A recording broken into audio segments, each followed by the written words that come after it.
दोस्तों, दुनिया देख रही है कि भारत अब सिर्फ शब्दों का खेल नहीं खेलता बल्कि कदमों से संदेश देता है।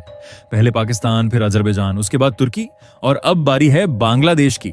लेकिन ध्यान दें, ये कोई साधारण कदम नहीं, ये भारत की कूटनीति की तीखी तलवार है जो सीधा जवाब देती है हर उस ताकत को जो हमारे सुरक्षा और आर्थिक हितों के साथ खिलवाड़ करने की कोशिश करती है।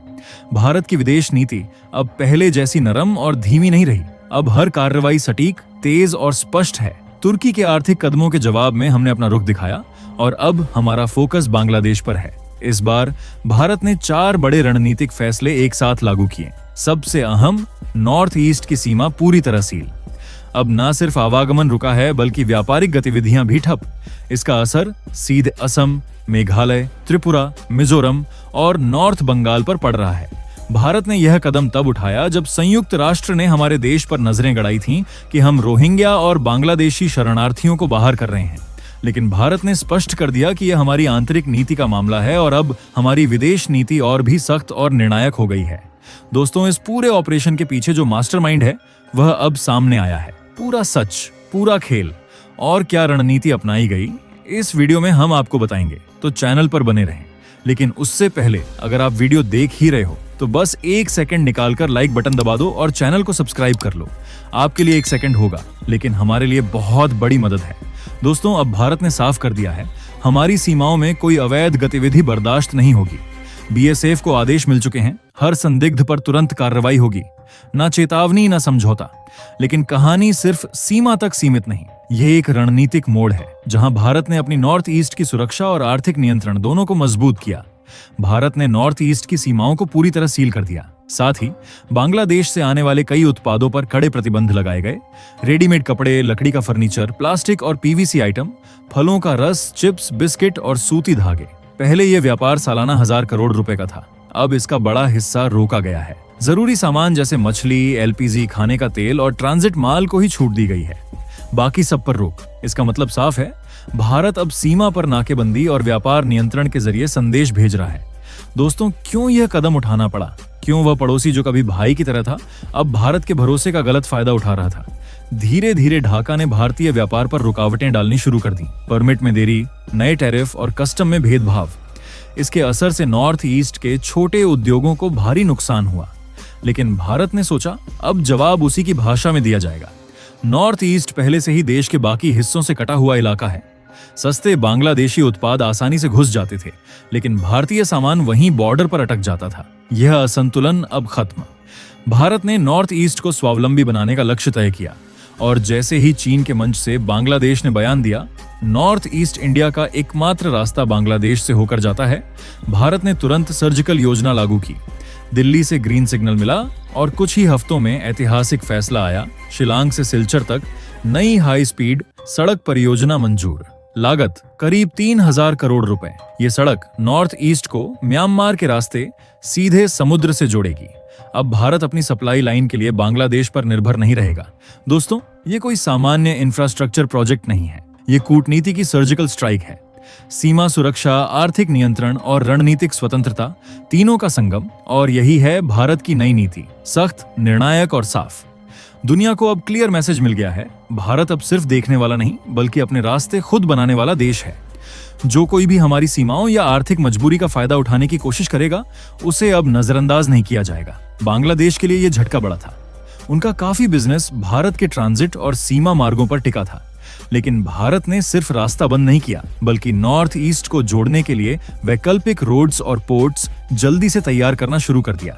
इसका असर ढाका की अर्थव्यवस्था पर साफ दिखा। पहले बांग्लादेश सोचता था कि भारत कमजोर है और अपनी हर चाल चला सकता है। रेडीमेड कपड़ों का बड़ा व्यापार चलता था, लेकिन अब भूमि मार्ग से कोई भी सामान नहीं जाएगा, केवल समुद्री पोर्ट्स के जरिए ही इंपोर्ट होगा। इसका फायदा नॉर्थ ईस्ट के लोकल बिजनेस को बढ़ावा मिला और अब उन्हें सस्ते बांग्लादेशी माल पर निर्भर नहीं रहना पड़ेगा। भारत का मकसद साफ है, लोकल उत्पादन बढ़ाना और सीमाएं व्यापार पर कंट्रोल रखना। ढाका के लिए यह बड़ा झटका था। उनके कारखाने ठप पड़ गए और लाखों डॉलर का नुकसान शुरू हो गया। बांग्लादेश ने आरोप लगाए कि भारत अवैध प्रवासियों को धकेल रहा है, लेकिन भारत ने 2 टूक जवाब दिया, जो भी अवैध है उसे हमारी सीमा में जगह नहीं मिलेगी। अब सुरक्षा कड़ी है, ज्यादा सेना, ड्रोन, 24 घंटे निगरानी और हर शंका पर तुरंत कार्रवाई।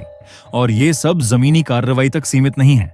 भारत ने नॉर्थ ईस्ट में नई हाईवे, पोर्ट और सप्लाई नेटवर्क बनाकर अपनी खुद की राह बनाई। अब भारत को किसी भी पड़ोसी देश पर निर्भर नहीं रहना पड़ेगा। ये सिर्फ आर्थिक नहीं बल्कि पूरी तरह रणनीतिक कदम है। संयम के साथ ताकत दिखाने का ये तरीका दुनिया को दिखाता है कि भारत की नीति कमजोर नहीं बल्कि सटीक और असरदार है। अब कोई भी देश हमें चुनौती दे तो उसे सिर्फ बातें नहीं बल्कि परिणाम मिलेंगे। भारत के ये कदम अब सिर्फ सीमाओं तक नहीं, पूरे दक्षिण एशिया की राजनीति को बदल रहे हैं।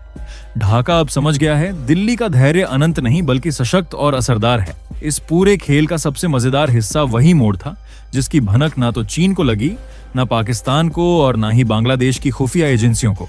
यानी वो पल जो भारत की रणनीति और दूरदर्शी सोच को साबित करता है। ढाका वाले सोच रहे थे कि भारत थोड़े दिनों में नाराजगी भुला देगा, व्यापार फिर से चल पड़ेगा। लेकिन उन्हें पता नहीं था कि भारत ने यह फैसला सिर्फ आज के लिए नहीं बल्कि अगले 20 साल की रणनीति को ध्यान में रखकर लिया है। अब भारत ये स्थिति में नहीं था कि नॉर्थ ईस्ट की सप्लाई के लिए किसी पड़ोसी पर निर्भर रहे।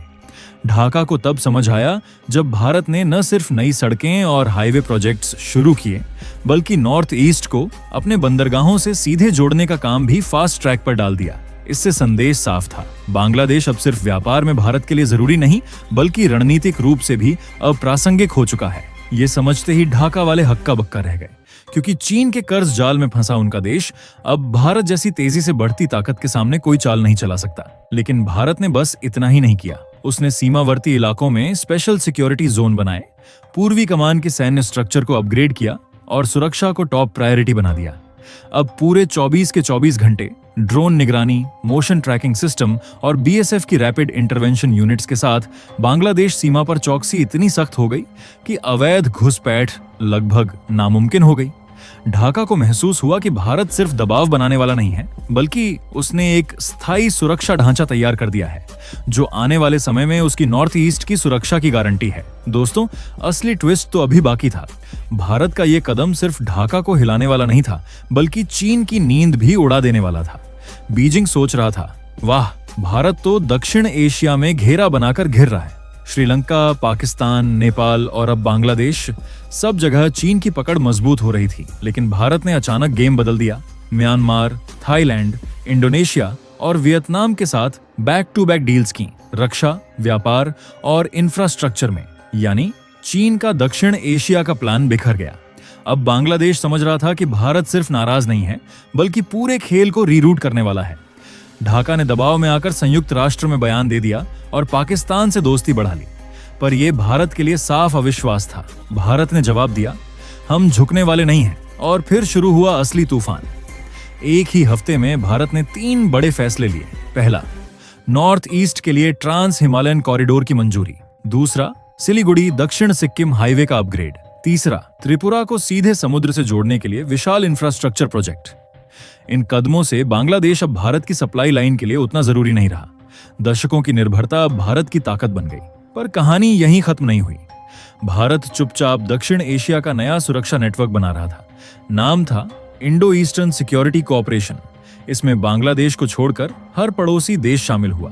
भूटान, नेपाल, म्यांमार, श्रीलंका, मालदीव और इंडोनेशिया तक। यानी बांग्लादेश अब पूरी तरह अकेला पड़ गया। और यह सब हुआ इतना शांत तरीके से कि कोई मीडिया या विश्लेषक समझ ही नहीं पाया कि भारत ने एक बड़ा स्ट्रैटेजिक मास्टरमाइंड मूव किया है। दोस्तों, अब कहानी ने एकदम नया मोड़ लिया। भारत ने सिर्फ बांग्लादेश को नहीं बल्कि चीन को भी दिखा दिया कि अब खेल के नियम बदल गए हैं। भारत ने एक नया संगठन बनाया जिसमें पड़ोसी देशों की मदद सिर्फ सैनिक स्तर पर ही नहीं बल्कि उनकी समुद्री और जमीन की सीमाओं की सुरक्षा तक में दी जाएगी। इसका असर यह हुआ कि दक्षिण एशिया में चीन का दबदबा अपने आप कम होने लगा। यानी चीन समझ गया कि भारत अब सिर्फ ताकतवर देश नहीं बल्कि क्षेत्रीय सुरक्षा का सेंटर बन गया है। लेकिन भारत ने ठंडी दिमाग से कदम रखा। उसने ड्यूल मॉनिटरिंग नीति लागू की। सीमा पर कड़ी निगरानी, बांग्लादेश से आने वाली डिजिटल गतिविधियों पर नजर, साइबर, सोशल मीडिया, वित्तीय ट्रांजैक्शन, सब कुछ ट्रैक किया जाने लगा। कई अवैध फंडिंग चैनल्स और साइबर नेटवर्क बंद कर दिए गए। इससे ढाका में हड़कंप मच गया। जनता सड़कों पर उतरने लगी, व्यापारी परेशान हुए और सेना 2 हिस्सों में बंट गई। एक चीन समर्थक दूसरा भारत समर्थक। अब बांग्लादेश समझ गया कि भारत से टकराना केवल आर्थिक झटका नहीं बल्कि राजनीतिक और सुरक्षा संकट भी है। भारत ने फिर कोई शोर नहीं मचाया, बस इतना कहा, जो देश हमारी सीमा और संप्रभुता का सम्मान करेगा उसके साथ हम खड़े हैं। दोस्तों, अब मैं आप सभी लोगों की कीमती राय जानना चाहूंगा। क्या आपके हिसाब से भारत सरकार को बांग्लादेश के खिलाफ और भी कड़े से कड़ा एक्शन लेना चाहिए या उन्हें नजरअंदाज कर देना चाहिए? हर भारतीय इस सवाल पर अपनी राय जरूर दें, क्योंकि दोस्तों आप सभी की राय हमारे देश के लिए बहुत ज्यादा महत्वपूर्ण है। और दोस्तों, ये थी आज की बड़ी खबर जो काफी रिसर्च और मेहनत के बाद हमने आपके सामने रखी है। तो अगर आप हमारी मेहनत को सपोर्ट करना चाहो तो वीडियो को लाइक और चैनल को सब्सक्राइब करके अपने दोस्तों से शेयर कर दें, ताकि उन्हें भी ये जानकारी मिल सके। जय श्री राम।